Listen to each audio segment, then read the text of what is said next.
I'd like to now invite our panelists up to the stage, please.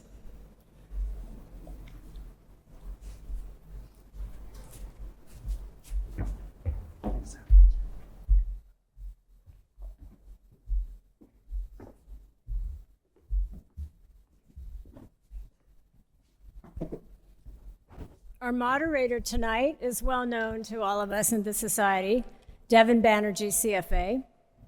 Devin is a senior managing director at LinkedIn and a very engaged member of our society, serving on the Member Programming Advisory Council. At LinkedIn, Devin leads a team of journalists and community managers covering key industries of finance, technology, and healthcare for LinkedIn's membership of 950 million professionals. Prior to LinkedIn, Devin was an editor and reporter for Bloomberg and has previously reported for the Wall Street Journal, Korea Jonang Daily, and other media organizations. Devin is an honors graduate of Stanford University, where he was editor-in-chief of the Stanford Daily. Devin, I turn the mic over to you now to introduce the panelists. Thank you. Thank you. Thank you, Anne. What an honor to be here with all of you and in this beautiful venue that we all treasure as San Francisco fans and residents, hopefully all of you, all of us. Very excited to get into some timely topics that are top of mind for all of you and hopefully applicable to you and your business.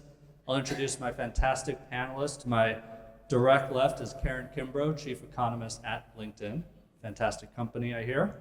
Next to Karen is Elizabeth Burton, Managing Director and Client Investment Strategist at Goldman Sachs Asset Management. And to my far left is Ashby Monk, who clearly believes in the power of diversification. He holds about 5 jobs concurrently. The one I'll mention as a Stanford grad is he is Executive Director of the Stanford Research Initiative on Long-Term Investing. So let's start with we're at this midpoint of the year.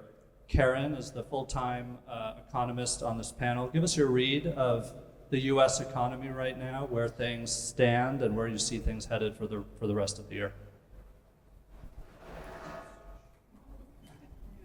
So hi, good evening, and thanks a lot. It's really a pleasure to be here. I will maybe take just a minute and give a quick view from LinkedIn, which is now actually 1 billion members worldwide, on what we're seeing in the economy and what we're looking forward for the year to come.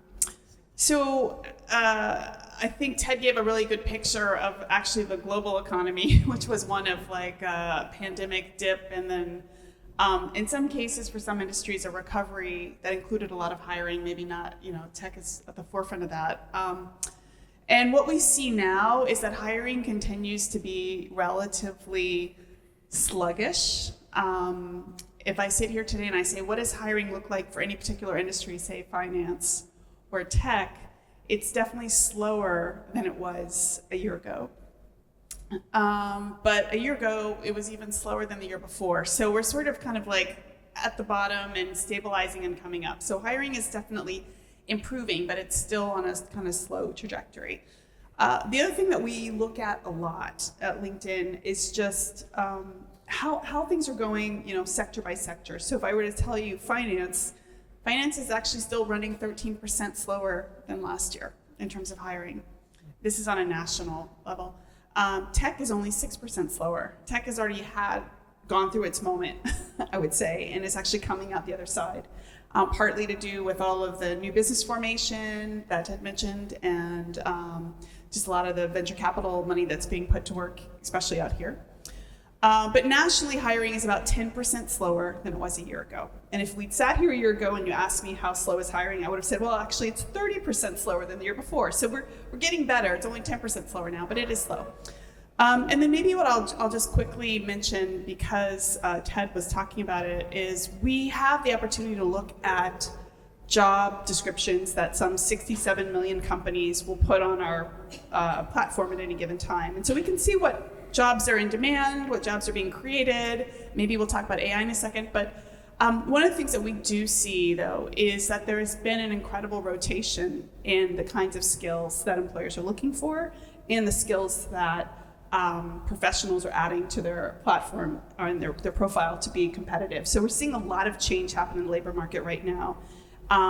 And overall, while there's still a lot of jobs out there are fewer jobs than before. So it's a slightly more competitive market for job seekers than it was a few years back. So overall, a picture of a labor market that is not nearly as tight or competitive for employers as it was a few years back, and now one that's much more competitive for professionals and job seekers. But definitely not either for finance or anything else, a market that we would say has a lot of slack and is very loose. So I'll stop there for a second. I'll say that going forward, we do think things are going to probably get a little bit more slack. Maybe the unemployment rate might drift a little higher, but we're not looking for any type of recession. Thanks. So, Elizabeth, given your own outlook and what we've heard from Karen and Dr. Egan, how do you advise clients right now as they're looking to invest? Or if you were managing a portfolio again, how would you be investing right now? Sure. So I think as the only person on the panel today that doesn't have a PhD and literally only plays an economist on television, please take everything I say with a little bit of a grain of salt. But I used to be an allocator. Prior to joining Goldman, I ran Hawaii's pension fund. So it's like $22 billion in assets when I left. And I'll quote that forever because who knows what it's going to be down the road. But what would I tell clients now? So I just wrote a newsletter where, and I know this is a CFA forecast event, but I basically said forecasting is like semi-useless. So I apologize to economists. My dad's a PhD economist. You're the first funny PhD economist that I've met, so I'm going to tell him to up his game. But basically, the reason I believe, and everyone can kind of disagree with me, that forecasting has become a little useless and why you shouldn't use it to invest is that the data is just very, very different than it was post-COVID and even from it was 30 years ago. And I don't know if anyone watched Shark Tank last night. It's my guilty pleasure. But there was, they had a paternity clause. The guy didn't get the deal. But my point is that if you had tried to sell paternity clothes 30 years ago, it wouldn't have even gotten on Shark Tank, right? So dads are spending 80% more time with their children, and the world is very different. Part of that is the nature of work, part of that is families. So I have a point here, and I'll bring it in on AI as well. But the nature of employment is very different, as you were mentioning, right? So actually, a quick thought on employment. About like the gig economy and freelance and temp, what percentage of people do you think, and I currently, I wrote this down, I never take notes, but I didn't want to get this one wrong. What percentage of people do you think are freelance? Who in this room thinks it's greater than 50%? No? Okay, who in this room thinks it's greater than or equal to 25%? Okay. Who in this room thinks that it is less than 10%? It's low single digits. But it probably seems like if you listen to the media that it's like 90% of the industry, right? So I think it is big and it has actually doubled. And temp workers have actually increased by 2 standard deviations from 2004. But that's the penetration on that is 1.06% versus 1.74%. It has gone down from 1.75%. So anyways, I don't trust unemployment data. So that's one thing for a myriad of reasons. I don't trust a lot of what I hear on television, and I'm on television, so I can say that, so ignore what I say. But what I do care about is the 10-year. So in this article, and what I would say now, is that if you had to know one thing with perfect certainty a year from now, you can't. But I would want to know the 10-year. Because corporations, as you know, are like basing their business decisions off of that. So the views of Goldman Sachs, I will just throw in there, are that we are going to get rate cuts this year, that there's going to be 2 additional rate cuts. If I were still managing money, and this is what I tell the clients, I would manage to that not being the case. I would manage the portfolio as if we are not getting rate cuts. I would manage the portfolio as if rates will go higher. Because this is being recorded, I'm going to have to tell you offline, off TV, why I think rates are being recorded, because I love my job and I don't want to be fired. But I would be managing with that in mind. All right, maybe at the cocktail hour, Elizabeth, we'll get that out of you. It should be funny when you don't have a PhD. Ashby, fortunately, you don't have to be forecasting or on TV or these other Beautiful. high stakes. Lower the bar. But tell us, Ashby, in your research and over your career, how you see. Let's segue to this impact of technology on the investment management industry. What sort of stands out most to you as you think about that impact? Yeah, I'm really excited about these paternity clothes for parents. I'm excited about that tech innovation. Sorry to see it didn't make it off Shark Tank, but Crowdfunding. all right, we'll work on it. And I have to tell you, the LinkedIn, I love your company. I am occasionally delighted by LinkedIn, and that's actually significant praise. I am delighted occasionally.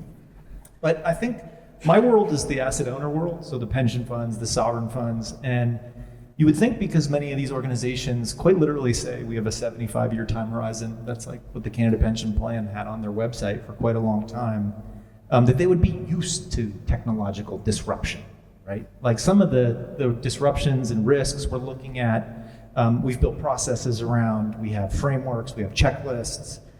When it comes to the disruption stemming from tech, we don't have a ready toolkit.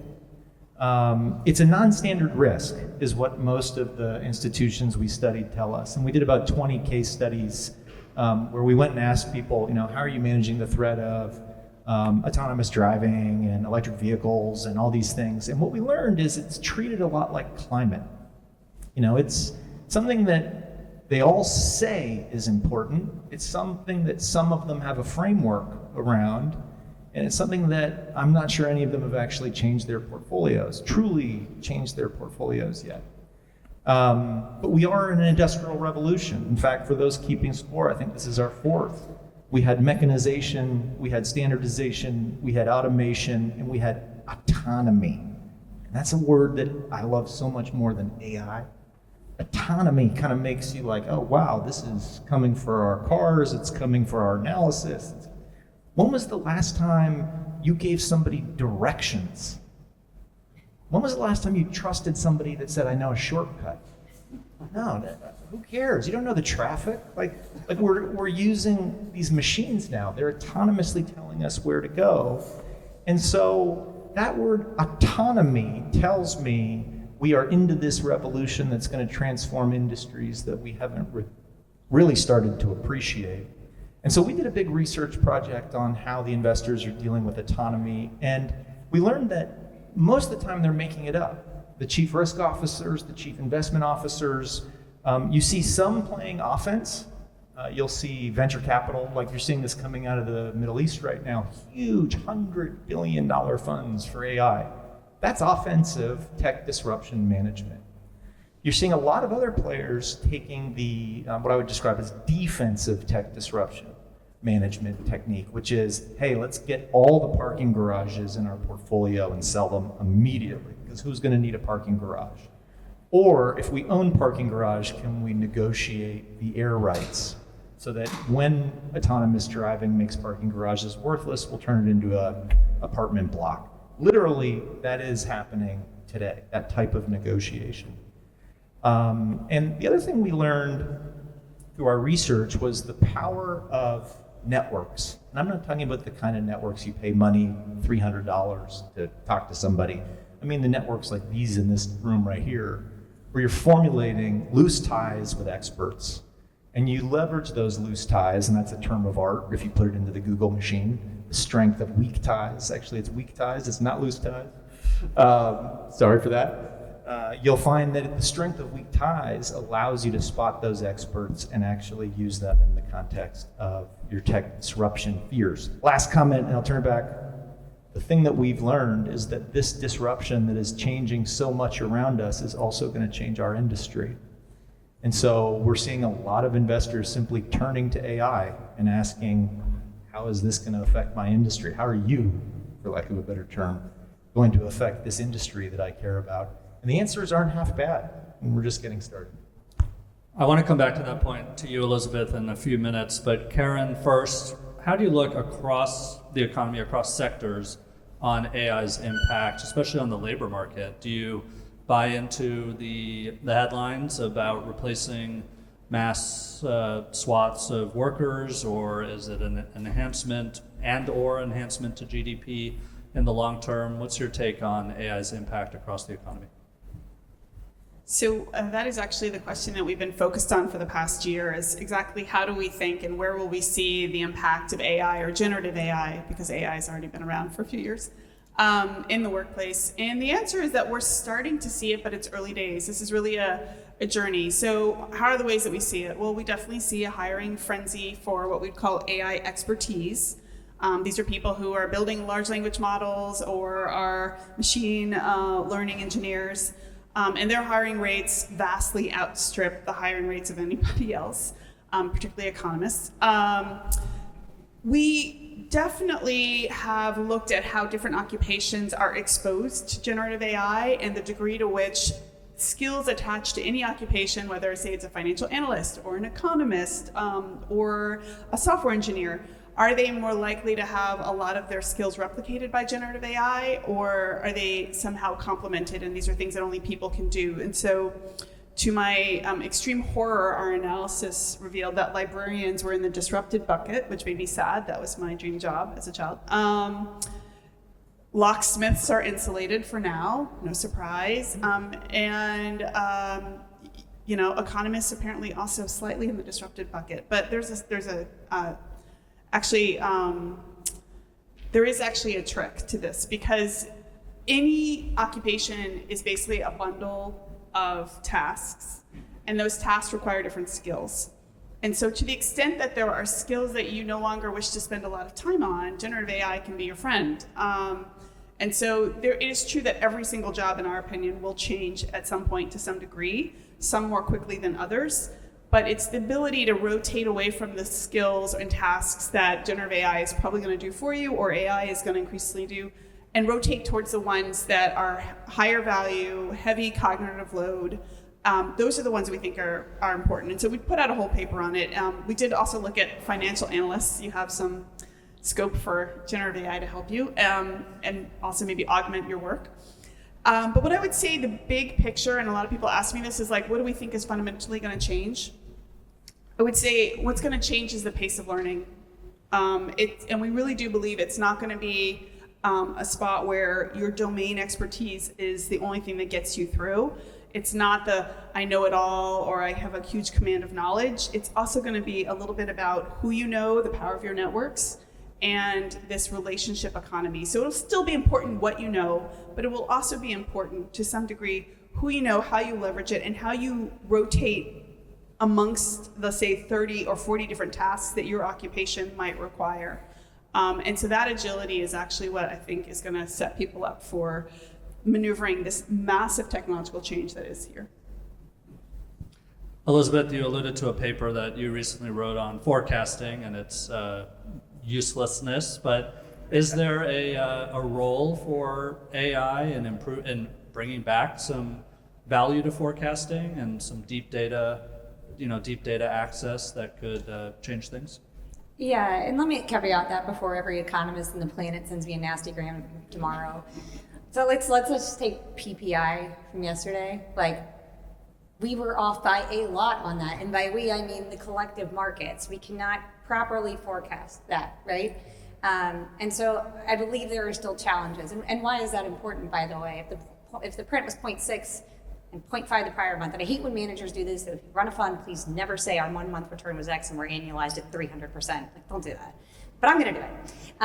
So if that's annualized, you get PPI at like a 6% rate, right? So that's a challenge. And so getting that wrong is material, right? So I don't remember your original question, so I'm going to go with the question I want to talk about. But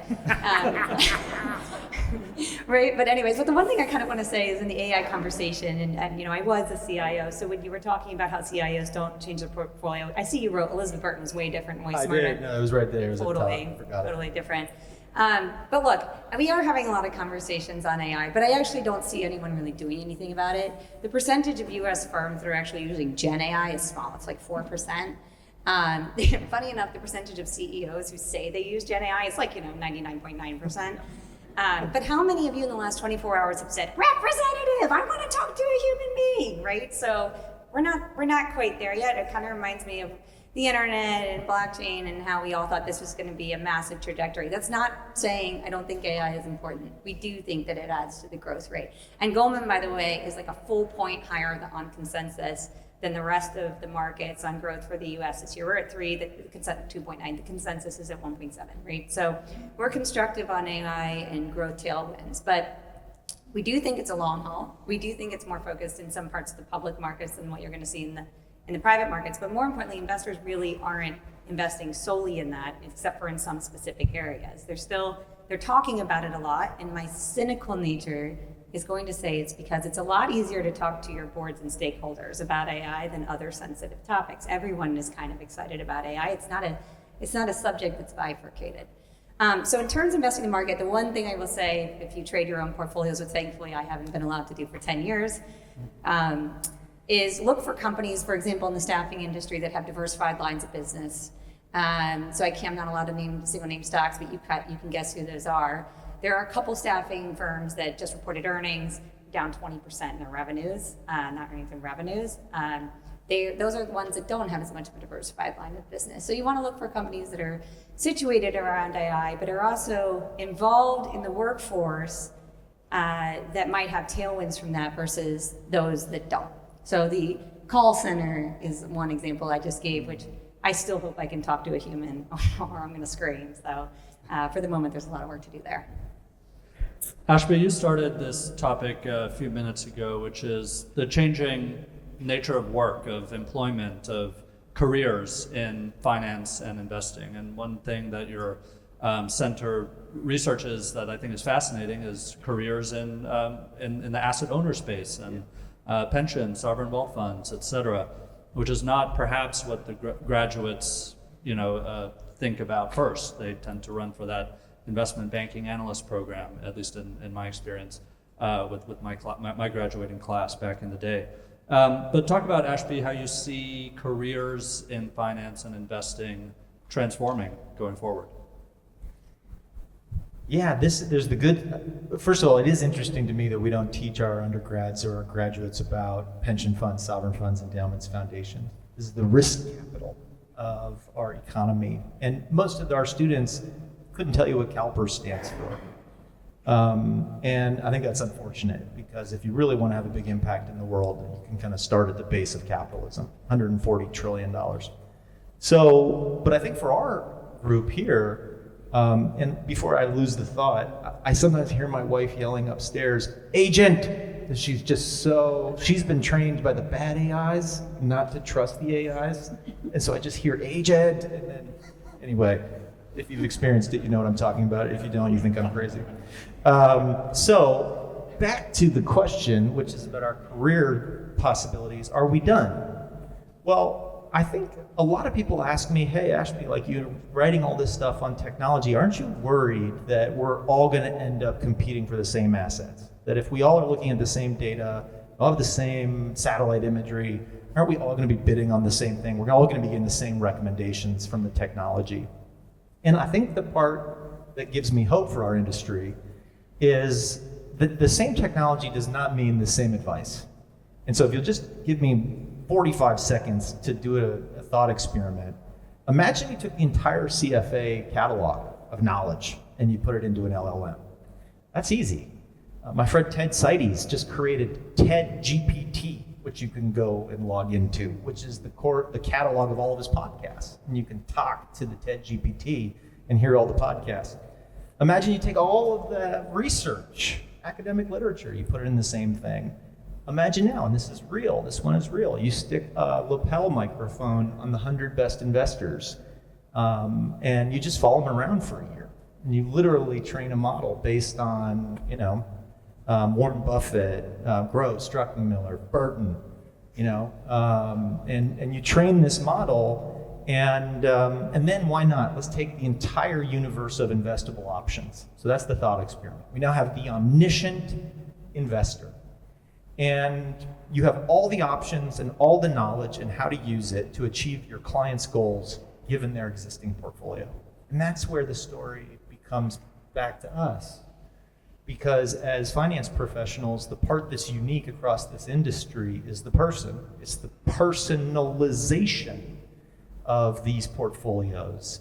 Technology gives us the power to customize at scale, what we call mass customization.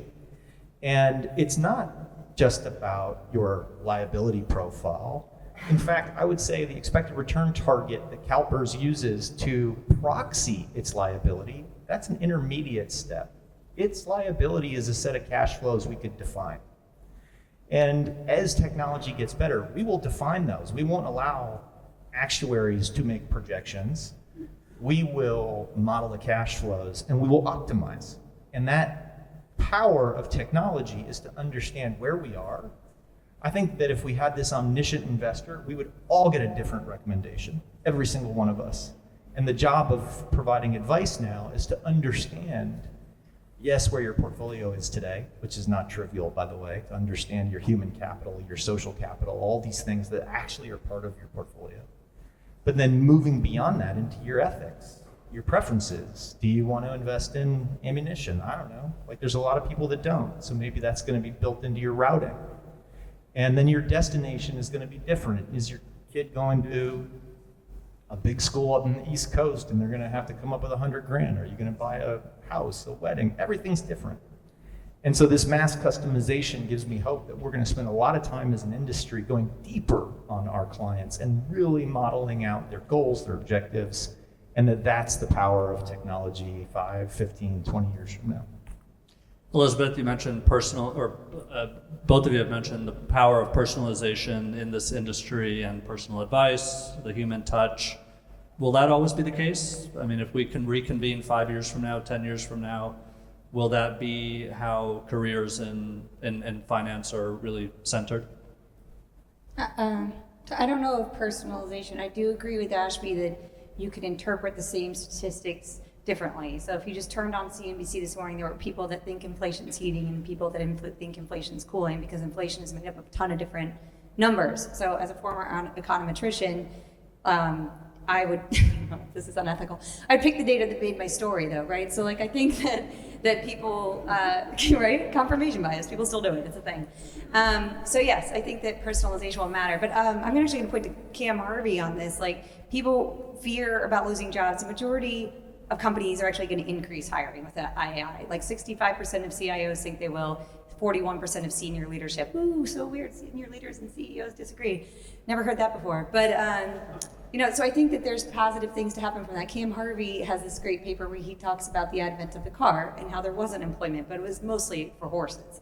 So I think that, I'll be quiet now and the real economists can talk. But I do think that the way an investor, the way a person looks at a piece of information is different for absolutely everybody. And the problem is confirmation bias, but the good thing is diversification. And Karen, we will end with you. You have such a powerful economic graph, as we say at LinkedIn, of 1 billion professionals and 70 million companies and every job posting, et cetera. What do you see as the future of skills and talent, both in this industry and across the economy? Okay, so I get to bring it home a little bit. I would agree. I mentioned earlier the relationship economy. Ashby mentioned networks. You've talked about this sort of personalization and personal interpretation. The number one skill that is in demand across the 14 or 15 million job postings on our platform, most of them are communication, collaboration. It's all the human stuff. It's the stuff that generative AI is not going to be doing. So there's always hope for us, right? I'm actually much of an optimist on this front. And so I do think, one, when you look across all the skills that you're going to need to have in your profession or in my profession, bringing your own human approach is not going to go out of fad. We see an incredible amount of rotation amongst people who are saying, well, actually, it's handy to know how to code in Python, but I may not need to if there's generative AI that will let me speak my human code into a machine. And so what may be more of an advantage is my ability to use my networks to understand and interpret people's risk appetite, and so all the things that Ashby mentioned. So I would just say, one is that the importance of soft skills, or you want to call them human skills, people skills, hasn't actually ebbed with the advent of AI and generative AI. That's one. And two, I would say for people who worry about job disruption, what it means, technology does absolutely bring costs. It's not a costless event to go through a new technological revolution. But one thing we have found is that the fastest growing jobs on our platform, when we look across the last 5 years, 2/3 of them didn't exist 20 years ago. So there are a lot of new job creation that happens, whether it's AI ethicist or whether it's prompt engineer or whether it's having to do with the green economy. So I kind of cling to that with a little bit of optimism that we're all still going to be needed and actively employed if we want to be in the future. So optimism for the city of San Francisco, optimism for this industry. That's a great way to, great place to end it. Please join me in thanking our fantastic panelists.